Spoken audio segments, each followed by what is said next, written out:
अध्याय 5 तम पिशाच। टॉम ने अगली सुबह हैरी को पोपली मुस्कान और एक कप चाय के साथ जगाया। हैरी ने कपड़े पहने। अभी हैरी नाखुश हैरी को पिंजरे में जाने के लिए मना ही रहा था कि रोन उसके कमरे में घुस आया। वह अपने सूती स्वेटर में सिर घुसाकर उसे पहनने की कोशिश कर रहा था और चिड़चिड़ा दिख रहा था। उसने कहा, हम जितनी जल्दी ट्रेन में पहुंच जाए उतना ही अच्छा है। कम से कम हॉगवर्ट्स में तो मैं पर्सी से दूर रह सकता हूँ। अब वह मुझ पर यह इल्ज़ाम लगा रहा है कि मैंने उसकी गर्लफ्रेंड पेनेलोप क्लेयरवाटर की फोटो पर चाय फैला दी है। चाय फैलने के कारण उसकी नाक बदसूरत हो गई, इसलिए पेनेलोप ने अपना चेहरा फ्रेम के नीचे छिपा लिया है। मैं तुम्हें कुछ बताना चाहता हूँ, हैरी ने अपनी बात शुरू करते हुए कहा। लेकिन तभी फ्रेड और जॉर्ज ने बाधा डाल दी, जो पर्सी को दोबारा गुस्सा दिलाने के लिए रोन को बधाई देना चाहते थे। वे लोग नाश्ता करने के लिए नीचे गए, जहाँ मिस्टर वीजली त्योरियाँ चढ़ाकर दैनिक जादूगर का पहला पेज पढ़ रहे थे और मिसेस वीजली हरमानी व जिनी को प्रेम के उस गाढ़े के बारे में बता रही थी जो उन्होंने किशोर अवस्था में बनाया था। वे तीनों बार बार जोर जोर से हंसती जा रही थी। तुम क्या कह रहे थे? बैठने के बाद रोन ने हैरी से पूछा। बाद में बताऊंगा, हैरी बुदबुदाया, क्योंकि उसी समय पर्सी अंदर आ गया था। स्टेशन के लिए निकलने की हड़बड़ी में हैरी को रोन या हरमानी से बातें करने का कोई मौका नहीं मिल पाया। वे सब अपने संदूक रिश्ती कढ़ाई की संकरी सीढ़ियों से नीचे लाकर दरवाजे के पास रखने में बहुत व्यस्त थे। हैडविग और पर्सी का उल्लू हमीज अपने अपने पिंजरों के ऊपर बैठे थे। संदूकों के ढेर के पास बैंड की बनी एक छोटी टोकरी रखी थी जो जोर जोर से हिल रही थी। हरमानी उस टोकरी के पास जाकर मीठी आवाज में बोली, सब ठीक है क्रुकशैंक्स, मैं तुम्हें ट्रेन में बाहर निकाल दूंगी। नहीं, तुम ऐसा नहीं करोगी, रोन ने तुरंत कहा। बेचारे स्कैबर्स का क्या होगा?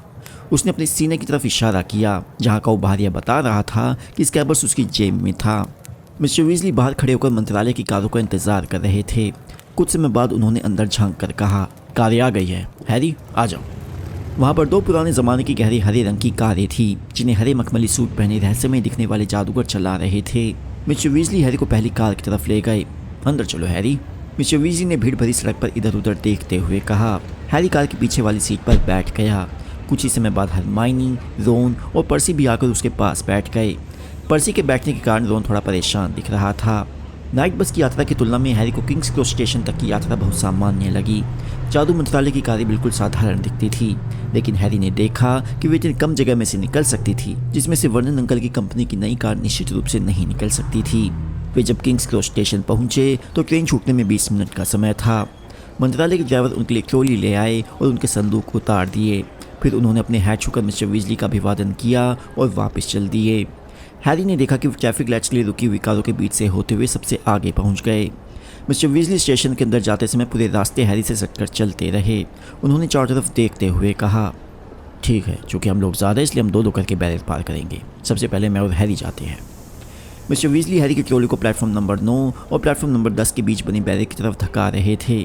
ऐसा लग रहा था जैसे उनकी रुचि इंटरसिटी 125 में है, जो उसी समय प्लेटफॉर्म नंबर 9 पर आई थी। हैरी को इशारा करते हुए वे बैरियर की तरफ झुक गए। हैरी ने भी उनकी नकल की। अगले ही पल वे ठोस धातु के बैरियर को पार करके प्लेटफॉर्म नंबर 9:45 पर पहुंच गए थे। वहां पर हॉगवर्ट्स एक्सप्रेस तैयार खड़ी थी। उसका भाप का लाल इंजन प्लेटफॉर्म पर धुआं उड़ा रहा था। प्लेटफॉर्म पर जादूगरों और जादूगरनियों की भीड़ लगी थी जो अपने बच्चों को ट्रेन में बैठाने आए थे। पर्सी और जिनी अचानक हैरी के पीछे से निकल कर आए। वे हाफ रहे थे। जाहिर था उन्होंने दौड़कर बैरियर पार किया था। आह, वेरी पेनेलोप, पर्सी ने अपने बाल संवारते हुए कहा। उसका चेहरा गुलाबी हो गया था। तत्काल जिनी की नज़रें हैरी से मिली और वे दोनों ही अपनी हंसी छिपाने के लिए पलटे। जब पर्सी लंबे घुंघराले बालों वाली एक लड़की की तरफ जाने लगा, उसने अपना सीना फुला रखा था ताकि वह लड़की वहाँ पर लगे चमकदार बैच को देख ले। हरमानी और वीजली परिवार के बाकी लोग भी जब उनके पास आ गए तो हैरी और मिस्टर वीजली ट्रेन के आखिरी सिरे की ओर जाने के लिए सबसे आगे आगे चलने लगे। बीच के सभी कंपार्टमेंट खचाखच भरे थे। उन्हें एक ऐसा डिब्बा दिख गया जो काफ़ी खाली दिख रहा था। उन्होंने उसमें अपने संदूक लादे तथा हैडविग का पिंजरा और क्रुकशैंक्स की टोकरी रखी। उसके बाद वे मिस्टर और मिसेस वीजली से विदा लेने के लिए बाहर आ गए। मिसेस वीजली ने पहले अपने सभी बच्चों को चूमा, फिर हरमाइनी को और सबसे अंत में हैरी को। उन्होंने हैरी को गले भी लगाया, जिससे वह थोड़ा शर्मा गया, लेकिन सच तो यह था कि उसे बहुत अच्छा लगा था। फिर मिसेस वीजली ने हैरी से कहा, अपना ख्याल रखना, ठीक है हैरी? उनकी आंखों में अजीब चमक थी। इसके बाद वे अपने बड़े हैंडबैग को खोलते हुए बोली, मैंने तुम सबके लिए सैंडविच बना दिए है, ये रहे रोन। नहीं, इसमें कॉर्न बीफ नहीं है। फेड कहाँ है? ये रहे बेटे। मिस्टर वीजली ने धीमे से कहा, हैरी ज़रा एक मिनट यहाँ ना।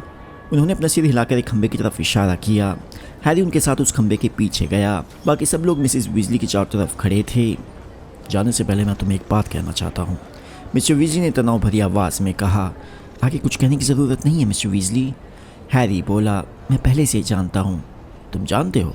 तुम कैसे जानते हो? मैंने कल रात को आपके और मिसेस वीजली की बातें सुन ली थी। मैं सुनना नहीं चाहता था, लेकिन मुझसे सुने बिना रहा नहीं गया। हैरी ने तत्काल यह भी जोड़ दिया, सॉरी। तुम्हें सारी बातें बताने के लिए मैंने यह तरीका नहीं चुना होता। मिस्टर वीजली ने चिंतित दिखते हुए कहा, नहीं, दरअसल यह सबसे अच्छा तरीका था। इस तरह से आपने फंसे किया वादा भी नहीं तोड़ा और मैं सच्चाई भी जान गया। हैरी, तुम्हें तो बहुत डर लग रहा होगा। नहीं, हैरी ने गंभीरता से कहा। मिस्टर वीजली के चेहरे से ऐसा लग रहा था जैसे उन्हें इस बात पर विश्वास नहीं हो रहा था, इसलिए उसने आगे कहा, यह सच है, मैं हीरो बनने की कोशिश नहीं कर रहा हूँ, लेकिन सीरियस ब्लैक वोल्डेमॉर्ट से ज़्यादा बुरा तो नहीं हो सकता है ना? वोल्डेमॉर्ट का नाम सुनकर मिस्टर वीजली बहस से चौंक गए, लेकिन उन्होंने इस बात को नज़रअंदाज कर दिया। हैरी, मैं जानता था कि तुम मजबूत मिट्टी के बने हो और फर्स्ट तुम्हें खामा का कमज़ोर समझता है। मुझे जानकर खुशी हुई कि तुम्हें डर नहीं लग रहा है, लेकिन आर्थर! बच्चों को ट्रेन पर चढ़ाते हुए मिसेस वीजली चिल्लाई, आर्थर तुम क्या कर रहे हो? ट्रेन बस जाने ही वाली है। वह आ रहा है मॉली, मिस्टर वीजली ने कहा, लेकिन वे फिर से हैरी की तरफ मुड़े और ज़्यादा धीरे परंतु जल्दी जल्दी बोले, सुनो, मैं चाहता हूँ कि तुम मुझसे वादा करो कि मैं अच्छे बच्चे की तरह महल में ही रहूँगा। हैरी ने उदासी से कहा, नहीं, यह नहीं। मिस्टर वीजली इस वक्त जितने गंभीर लग रहे थे उतने पहले कभी नहीं लगे थे। हैरी, कसम खाओ कि तुम ब्लैक की तलाश नहीं करोगे। हैरी घूरता रह गया। क्या? एक ज़ोरदार सीटी बजी। गार्ड ट्रेन के डिब्बों के दरवाजे बंद कर रहे थे। मुझसे वादा करो हैरी। मिस्टर वीजली अब और भी जल्दी जल्दी बोल रहे थे कि चाहे जो हो जाए। हैरी ने हैरानी से कहा, जो मुझे मारना चाहता है मैं उसकी तलाश क्यों करूंगा? कसम खाओ कि तुम चाहे कुछ भी सुनो। आर्थर जल्दी! मिसेस वीजली चिल्लाई। ट्रेन धुआं छोड़ते हुए चलने लगी थी। हैरी अपने कंपार्टमेंट के दरवाजे की तरफ भागा। दोनों ने दरवाज़ा खोल दिया और एक तरफ हो गया ताकि हैरी अंदर आ सके। वे खिड़की से बाहर झांकते रहे और मिस्टर तथा मिसेस वीजली की तरफ हाथ हिलाते रहे जब तक कि ट्रेन मोड़ पर नहीं मुड़ गई और वे नज़रों से ओझल नहीं हो गए। जब ट्रेन की रफ्तार तेज़ हो गई तो हैरी ने दोनों हरमानी से बुदबुदा कर कहा, मुझे तुम दोनों से अकेले में कुछ कहना है। कहीं और जाओ जिनी, रोन बोला। यह तो बहुत बढ़िया व्यवहार है, जिनी ने चिढ़कर कहा और पैर पटकती हुई चली गई। हैरी दोनों हरमानी गलियारे में आगे गए और किसी खाली कंपार्टमेंट की तलाश करने लगे। ट्रेन के आखिरी कंपार्टमेंट को छोड़कर बाकी सभी कंपार्टमेंट भरे थे। उसमें सिर्फ एक ही व्यक्ति था। खिड़की के पास एक आदमी बैठा था और वह सो रहा था। हैरी दोनों हरमानी एक पल के लिए कंपार्टमेंट के दरवाजे पर ही ठिठक गए। हॉगवर्ट्स एक्सप्रेस में आमतौर पर विद्यार्थी ही बैठते थे। इसमें उन्होंने भोजन की ट्रॉली धकेलने वाली जादूगरनी के सिवाय किसी वयस्क को पहले कभी नहीं देखा था। अजनबी ने जादूगरों का बहुत ही गंदा दुशाला पहन रखा था जिस पर कई जगह पैबंद लगे थे। वह बीमार और थका हुआ दिख रहा था। हालांकि वह युवा था, लेकिन उसके हल्के भूरे बालों में कुछ सफ़ेद बाल भी नजर आ रहे थे। तुम्हें क्या लगता है कौन हो सकता है? रोन ने कहा जब उन्होंने कंपार्टमेंट में बैठकर उसका दरवाज़ा बंद किया और वे जाकर खिड़की से सबसे दूर की सीटों पर बैठ गए। प्रोफेसर आर्ची ल्यूपिन, हरमानी ने तत्काल धीमी आवाज़ में कहा। तुम ये बात कैसे जानती हो? उनके सूटकेस पर लिखा है। हरमानी ने जवाब दिया। उस व्यक्ति के ऊपर रखे सामान की तरफ इशारा किया। वहाँ एक छोटा सा पुराना सूटकेस रखा था जो बहुत सी रस्सियों से बंधा था। उसके एक कोने पर उखड़ते हुए अक्षरों में प्रोफेसर आर.जे. ल्यूपिन नाम लिखा था। क्या पता वे क्या पढ़ाएंगे? रोन ने प्रोफेसर ल्यूपिन के पीले चेहरे को देखते हुए त्योरी चढ़ाकर कहा, साफ जाहिर है। हरमानी फुसफुसाई, हमारे यहाँ सिर्फ एक ही टीचर की जगह खाली है ना? गुप्त कलाओं से रक्षा। हैरी दोनों हरमानी पहले गुप्त कलाओं से रक्षा के 2 टीचर से पढ़ चुके थे। दोनों ही एक साल रुके थे। ऐसी अफवाह थी कि यह पद शापित है। मुझे आशा कि उनमें यह काम करने की योग्यता होगी। रोन ने संदेह भरे स्वर में कहा। उन्हें देखकर तो ऐसा लगता है कि एक अच्छा मंत्री उनका काम तमाम कर देगा, है ना? खैर, वह हैरी की ओर मुड़ा। तुम हमें क्या बताने वाले थे? हैरी ने मिस्टर मिसेस वीजली की बहस के बारे में सब कुछ बता दिया। इसके अलावा उसने उन्हें मिस्टर वीजली की चेतावनी के बारे में भी बताया। उसकी बात पूरी होने पर रोन स्तब्ध था और हरमानी ने अपने मुंह पर हाथ रख लिए थे। उसने आखिरकार यह कहने के लिए अपने हाथ नीचे किए, सीरियस ब्लैक तुम्हारा पीछा करने के लिए भागा है। ओह हैरी, तुम्हें सचमुच बहुत सावधान रहना होगा। किसी मुश्किल में मत फंसना हैरी। मैं मुश्किल में नहीं फंसता हूँ, हैरी उत्तेजित होकर बोला। आमतौर पर मुश्किल मुझे फंसा देती है। अगर हैरी उस वहशी दरिंदे को ढूंढने जाए जो उसे मार डालना चाहता है तो हैरी से बड़ा मूर्ख कौन होगा? रोन ने कांपते हुए कहा। हैरी को जितनी आशा थी उनकी प्रतिक्रिया उससे कहीं अधिक बुरी थी। ब्लैक से जितना वह डर रहा था उससे ज़्यादा रोन और हरमानी डर रहे थे। कोई भी नहीं जानता कि वो अज़्काबान से कैसे भागा है। रोन ने परेशान होते हुए कहा। उससे पहले वहाँ से कोई नहीं भाग पाया था। देखने वाली बात यह है कि ब्लैक की सुरक्षा का कड़ा इंतजाम किया गया था। उस पर बहुत सख्त पहरा रहता था।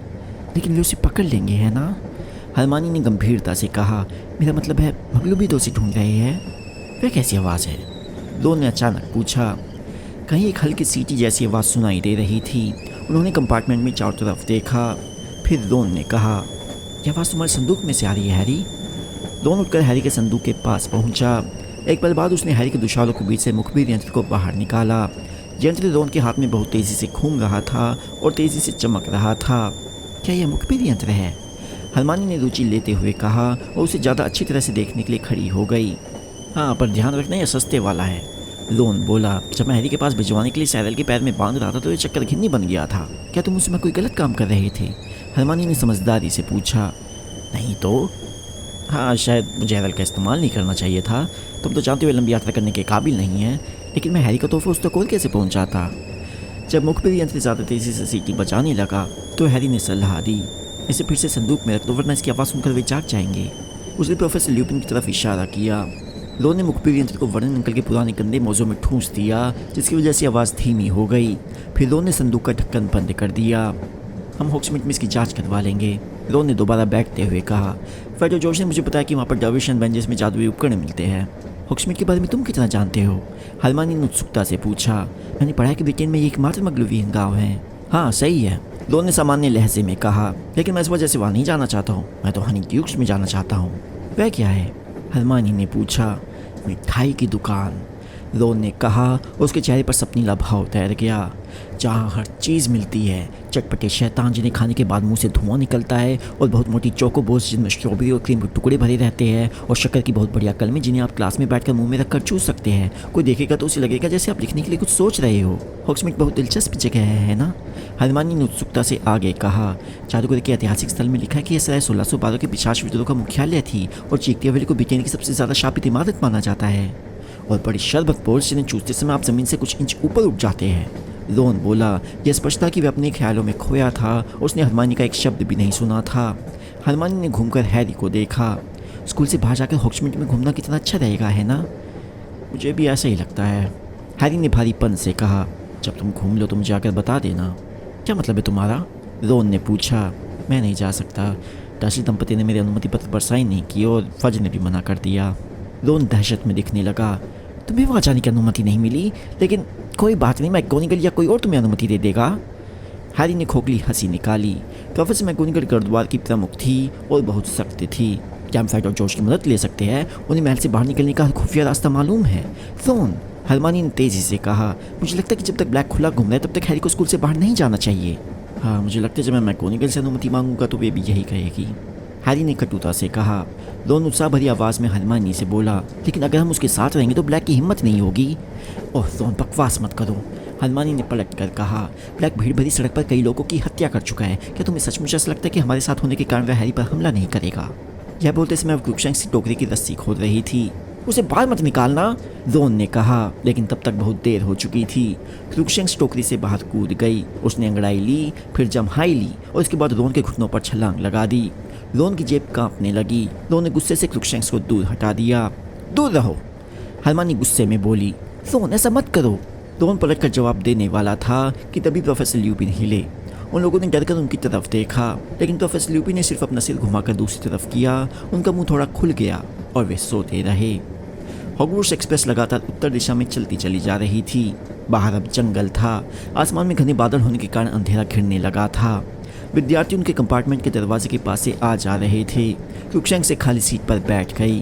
बहरहाल उसका चेहरा अब भी रोन की तरफ था। उसकी पीली आंखें रोन की ऊपरी जेब पर टिकी थी। 1 बजे मोटी जादूगरनी भोजन की चोली लेकर कंपार्टमेंट के दरवाजे पर आई। क्या तुम्हें लगता है कि हमें उन्हें जगा देना चाहिए?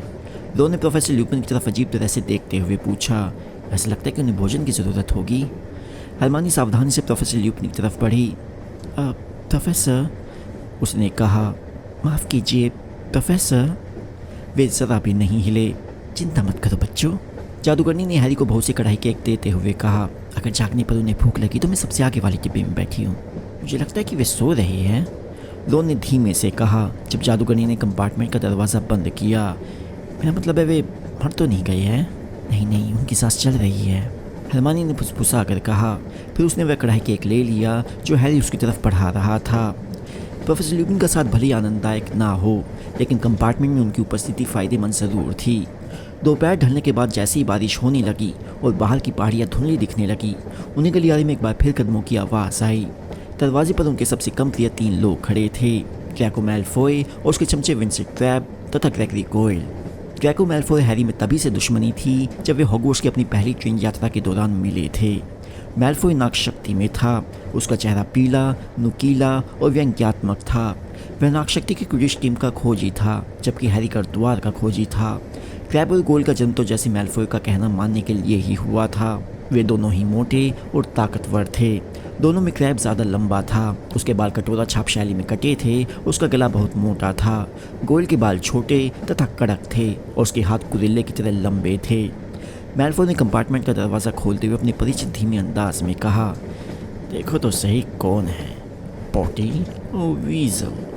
क्रैब और गोयल दैत्यों की तरह हंसने लगे। मैंने सुना है कि तुम्हारे पिता को आखिरकार गर्मी में कुछ पैसे मिल गए थे वीज़ली, मैल्फॉय ने कहा। कहीं तुम्हारी माँ सदमे से तो नहीं मर गई? दोनों इतनी जल्दी खड़ा हुआ कि उसने क्रुकशैंक्स की टोकरी फर्श पर गिरा दी। प्रोफेसर ल्यूपिन ने खुद उठा लिया। वह कौन है? ल्यूपिन को देखते ही मैल्फॉय एक कदम पीछे हट गया। नहीं टीचर, हैरी ने कहा, जो इसलिए खड़ा हो गया था कि शायद उसे रोन को रोकने की ज़रूरत पड़े। तुम क्या कह रहे थे मैल्फॉय? मैल्फॉय की पीली आंखें सिकुड़ गई। वह इतना बेवकूफ़ नहीं था कि किसी टीचर की नाक के नीचे लड़ाई शुरू करे। चलो, उसने क्रैब तथा गोयल से कहा और वे गायब हो गए। हैरी और रोन दोबारा बैठ गए। रोन अपने हाथ मलने लगा। मैं इस साल मैल्फॉय की बकवास सहन नहीं करूँगा, उसने गुस्से से कहा।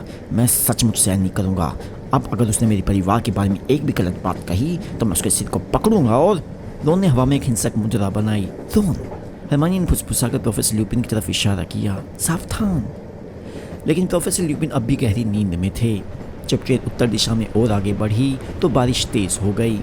खिड़कियां बिल्कुल भूरे रंग की हो गई थी। बाहर इतना अंधेरा हो गया था कि ट्रेन के गलियारों में और ऊपर सामान रखने वाली जगह के पास लालटेन जलने लगी।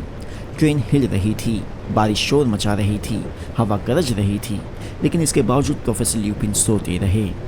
हम अब पहुंचने वाले होंगे, रोन ने झुककर प्रोफेसर ल्यूपिन के पास वाली अंधेरे में डूबी खिड़की को देखते हुए कहा। अब ये शब्द उसके मुंह से निकले ही थे कि ट्रेन धीमी होने लगी। बहुत बढ़िया, रोन ने उठते हुए और प्रोफेसर ल्यूपिन के पास से गुजरते हुए कहा। बाहर देखने की कोशिश करते हुए वह बोला, मुझे बहुत भूख लग रही है, मैं दावत में पहुंचना चाहता हूँ। हम अभी वहाँ नहीं पहुँच सकते, हरमानी ने अपनी घड़ी देखते हुए कहा। तो फिर ट्रेन क्यों रुक रही है? ट्रेन और धीमी होती गई। इंजन की आवाज़ धीमी होने लगी। खिड़की पर बारिश और हवा के थपेड़ों की आवाज़ें तेज़ हो गई। हैरी दरवाजे के सबसे करीब बैठा था। वह गलियारे में देखने के लिए उठकर खड़ा हुआ। पूरे डिब्बे के उत्सुक बच्चों के सिर कंपार्टमेंट्स में से बाहर झांक रहे थे।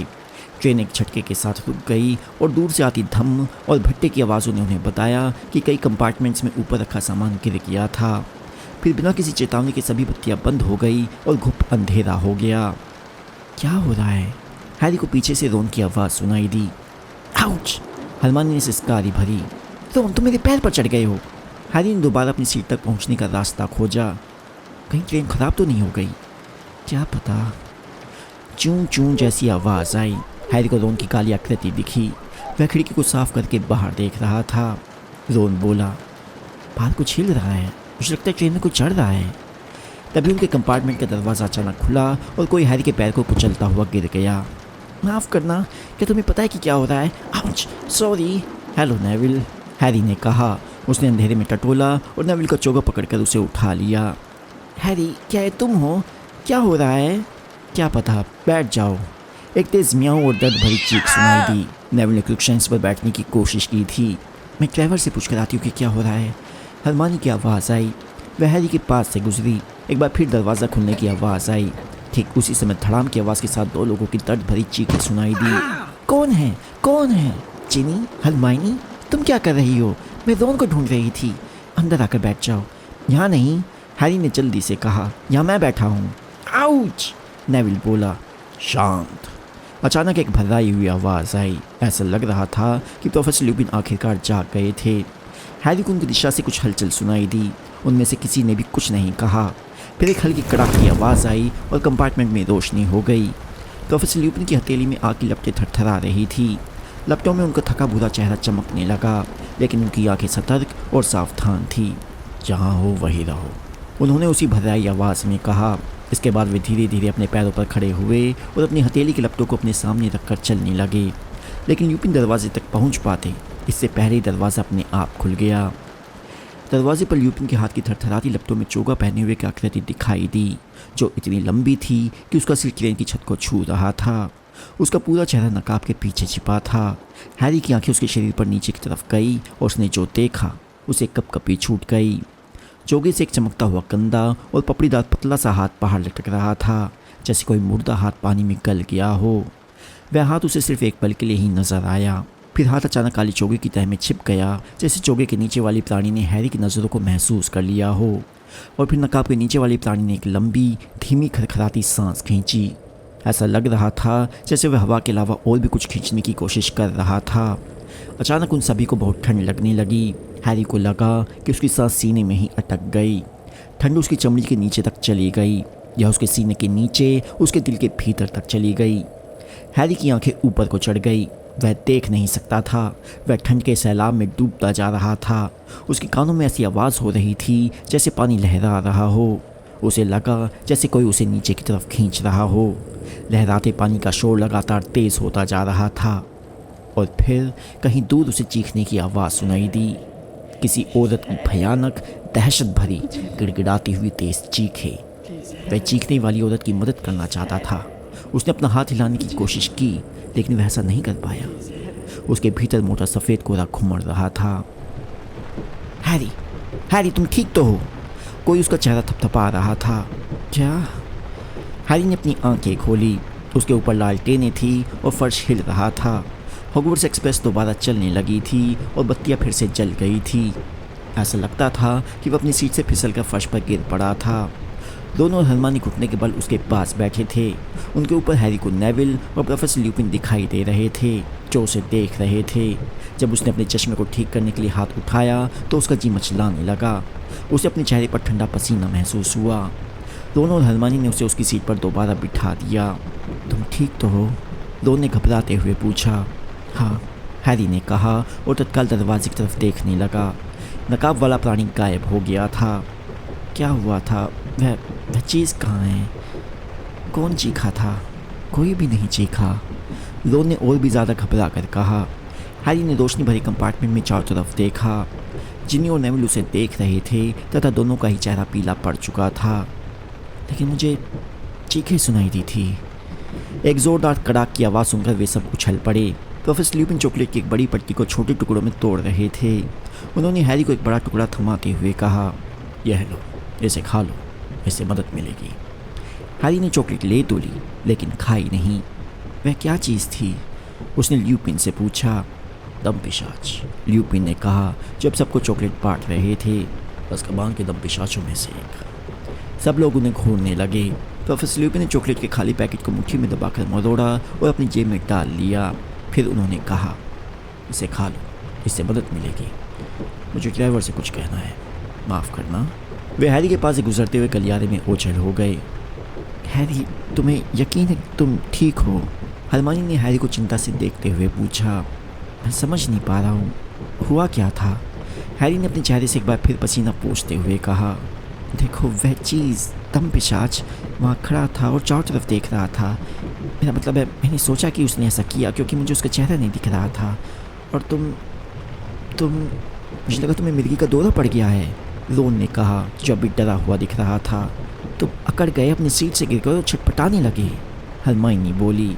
इसके बाद प्रोफेसर ल्यूपिन तुम्हें लांघकर दम पिशाच की तरफ बढ़े और उन्होंने अपनी छड़ी बाहर निकाल कर कहा, हम में से किसी ने भी अपने चोगे में सीरियस ब्लैक को नहीं छिपा रखा, यहाँ से चले जाओ। लेकिन दम पिशाच नहीं गया। इसके बाद ल्यूपिन ने कोई मंत्र बुदबुदाया, उनकी छड़ी से कोई सफ़ेद चीज़ निकलकर दम पिशाच की तरफ बढ़ी। दम पिशाच तत्काल पलटा और एक तरह से उड़ गया। वह बहुत भयानक था, नेविल ने सामान्य से तेज़ आवाज़ में कहा। जब वह अंदर आया था तो कितनी ठंड हो गई थी, मुझे बहुत अजीब लगा था। लोन ने अपने कंधे उचकाते हुए परेशान आवाज़ में बोला। मुझे ऐसा लग रहा था जैसे मैं ज़िंदगी में कभी खुश नहीं हो पाऊँगा। जिन्हें एक कोने में दुबकी हुई थी, उसकी हालत भी हैरी जितनी ही बुरी लग रही थी। वह सुबकने लगी। हरमानी ने उसके पास जाकर उस पर सांत्वना भरा हाथ रखा। लेकिन तुम में से कोई भी अपनी सीट पर से नहीं गिरा? हैरी ने अजीब अंदाज में पूछा। नहीं। रोन ने हैरी को फिर से चिंता से देखते हुए कहा। जिन्नी पागलों की तरह कांप रही थी। हैरी को यह बात समझ में नहीं आई। उसे बहुत कमज़ोरी महसूस हो रही थी। वह कांप रहा था। ऐसा लगता था जैसे वह लंबे बुखार के बाद ठीक हो रहा हो। उसे शर्म भी आ रही थी। जब किसी और की हालत इतनी ख़राब नहीं हुई तो वह बेहोश क्यों हो गया था। प्रोफेसर ल्यूपिन वापस लौट आए। अंदर घुसते समय वे ठहरे। उन्होंने चारों तरफ देखा और थोड़ा मुस्कुराते हुए बोले, मैंने उस चॉकलेट में जहर नहीं मिलाया है। हैरी ने चॉकलेट का एक बड़ा टुकड़ा चबाया और उसे बहुत हैरानी हुई जब उसकी उंगलियों और पैरों में अचानक गर्मी की लहर दौड़ने लगी। हम 10 मिनट में हॉगवर्ट्स पहुंच जाएंगे, प्रोफेसर ल्यूपिन बोले। तुम ठीक तो हो हैरी? हैरी ने यह नहीं पूछा कि प्रोफेसर ल्यूपिन उसका नाम कैसे जानते हैं। ठीक हूँ, वह शर्माते हुए बुदबुदाया। बाकी बची यात्रा में ज़्यादा बातें नहीं हुई। अंत में ट्रेन हॉग्समीड स्टेशन पर रुकी और सभी बाहर निकलने की जल्दी करने लगे। उल्लू बोलने लगे, बिल्लियाँ म्याऊं करने लगी और नेविल का पालतू मेंढक उसके हेड के नीचे से ज़ोर ज़ोर से टकराने लगा। छोटे से प्लेटफॉर्म पर बर्फीला मौसम था। बारिश बर्फ की तरह ठंडी थी। फर्स्ट ईयर के विद्यार्थी इस तरफ आए, एक परिचित आवाज़ सुनाई दी।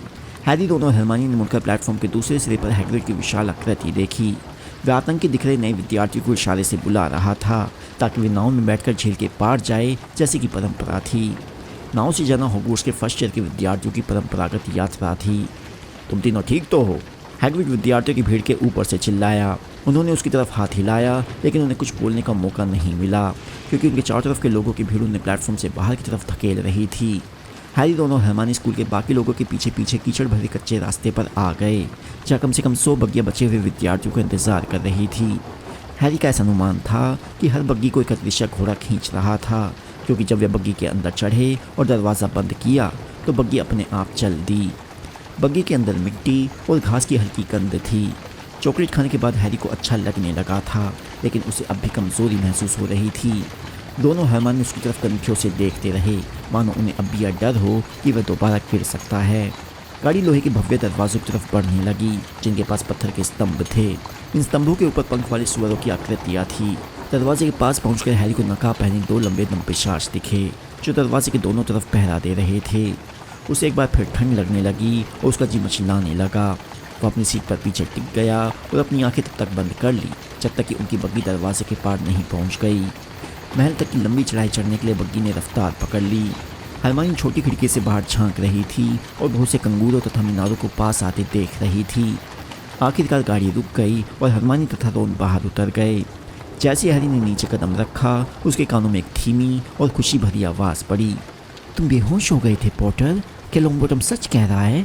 तुम सचमुच बेहोश हो गए थे?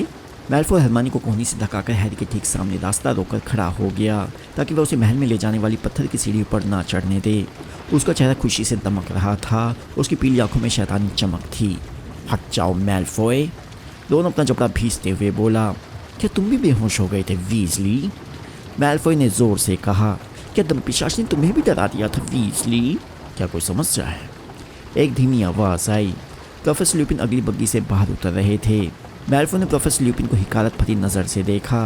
वह उनकी दुशालों के पैबंद और उनके सूटकेस की खस्ता हालत को गौर से देख रहा था। उसकी आवाज़ में ताने की झलक थी जब उसने कहा, अरे नहीं प्रोफेसर। फिर वह क्रैब और गोल्ड को देखकर हंसा और उनके आगे आगे महल की सीढ़ियाँ चढ़ गया। हरमानी ने रोन को पीछे से धक्का दिया ताकि वह जल्दी चले। वे तीनों भी सीढ़ियों पर जाने वाली भीड़ में शामिल हो गए। बलूत के विशाल दरवाजे से होते हुए गुफा जैसे प्रवेश हॉल में पहुंचे, जहां मशालें जल रही थी और ऊपर की मंजिलों तक जाने वाली संगमरमर की सुंदर सीढ़ियाँ थी। बड़े हॉल का दरवाज़ा दाईं तरफ था। हैरी भीड़ के साथ इसकी तरफ बढ़ा, लेकिन अभी उसने जादुई छत को देखा ही था, जो आज रात को काली और बादल भरी थी, कि तभी एक आवाज़ आई। पॉटर, स्ट्रेंजर, मैं तुम दोनों से कुछ कहना चाहती हूँ। हैरी और हरमानी हैरानी से घूमे। रूपांतरण की टीचर और गुरुद्वारा की प्रमुख प्रोफेसर मैगोनिगल भीड़ के सिरों के ऊपर से उन्हें बुला रही थी।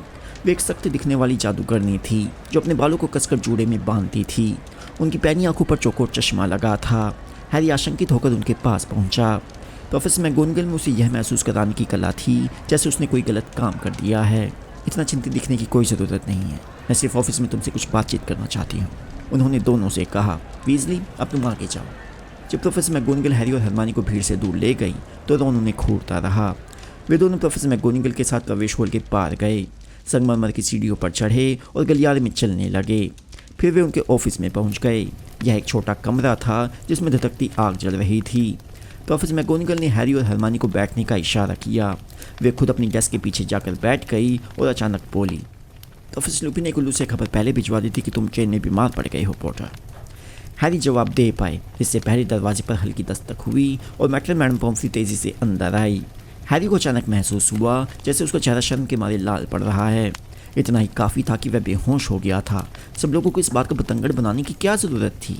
मैं ठीक हूँ, उसने कहा, मुझे किसी चीज़ की ज़रूरत नहीं है। अच्छा तो तुम हो, मैडम पॉम्फ्री ने उसकी बात को अनसुना करते हुए कहा और उसे गौर से देखने के लिए झुकी। तुम फिर कोई खतरनाक काम कर रहे होगे? तुम पिशाच था पॉपी, प्रोफेसर मैगोनिगल ने कहा।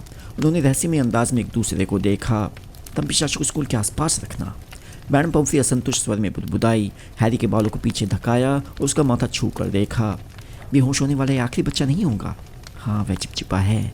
तब पिशाच बहुत भयानक होते हैं। उन लोगों पर तो उनका और भी ज़्यादा बुरा असर होता है जो पहले से नाजुक। मैं नाजुक नहीं हूँ, हैरी ने तत्काल कहा। सहरे तुम नहीं हो, मैडम पॉम्फ्री ने उधेड़ बुन में कहा। यह उसकी नब्ज़ देख रही थी।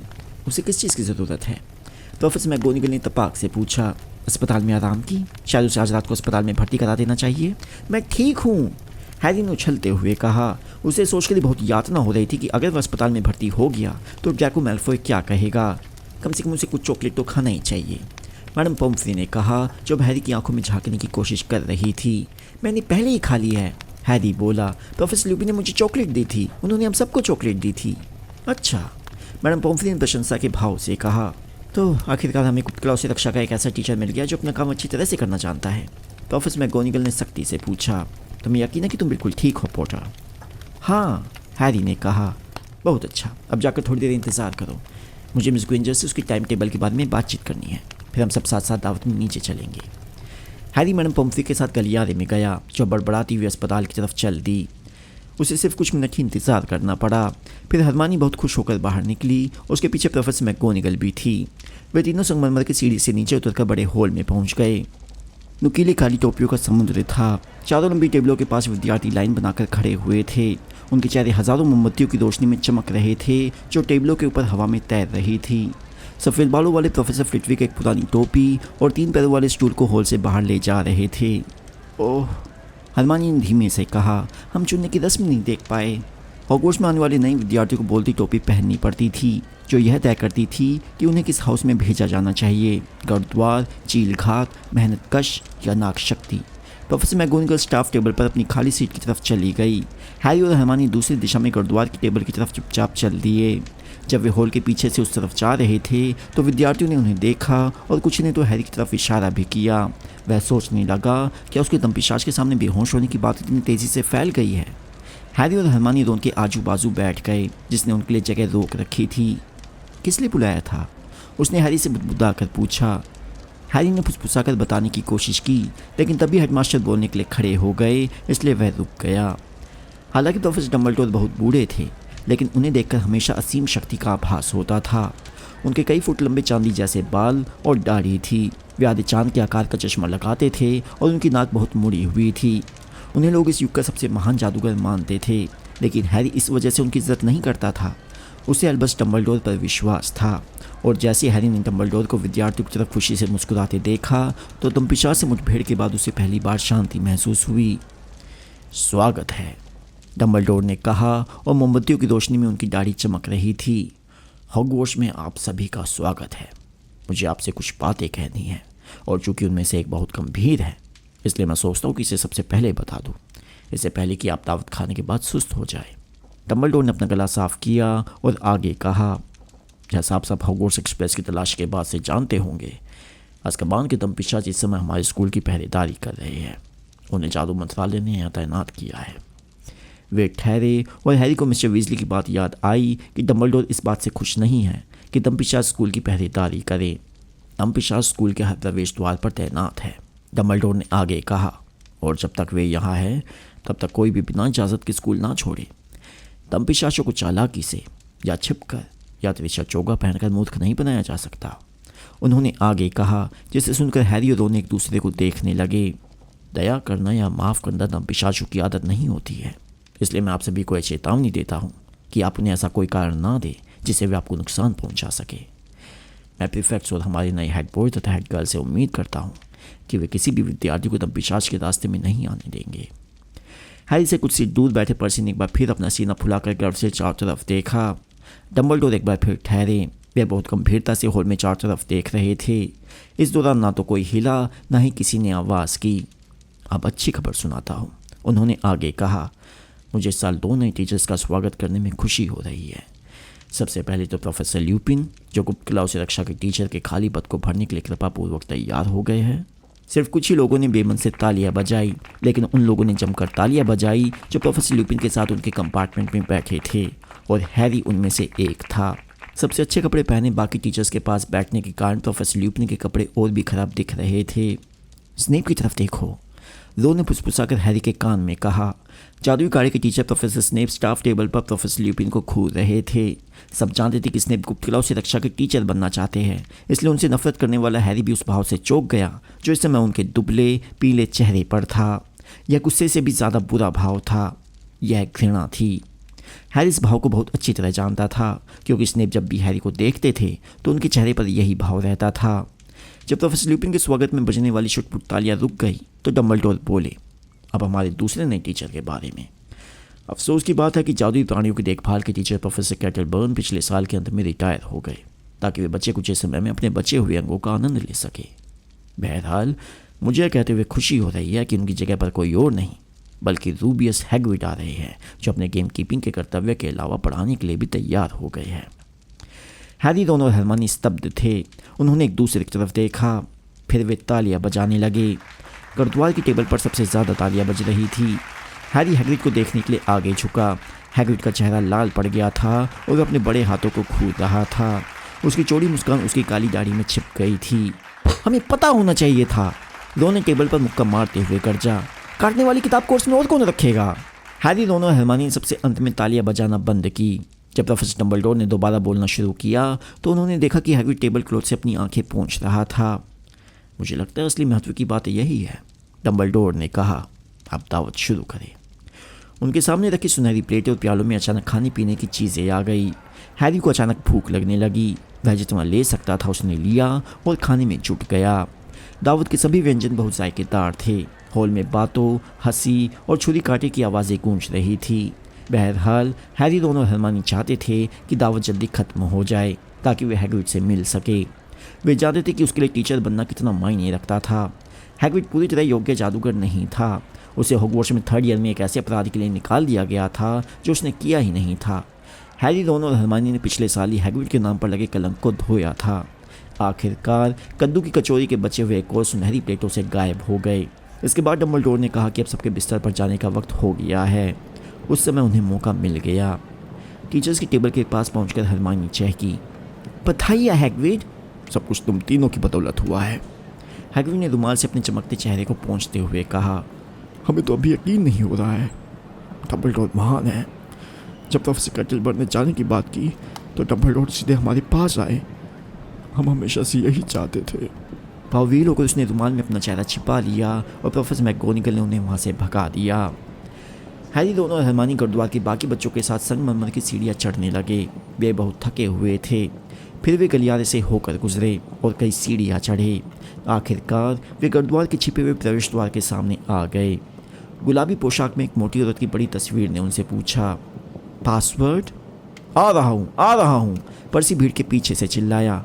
नया पासवर्ड है मोटी किस्मत। ओ नहीं, नेविल लॉन्गबॉटम ने दुखी होकर कहा। पासवर्ड याद करने में उसे हमेशा दिक्कत होती थी।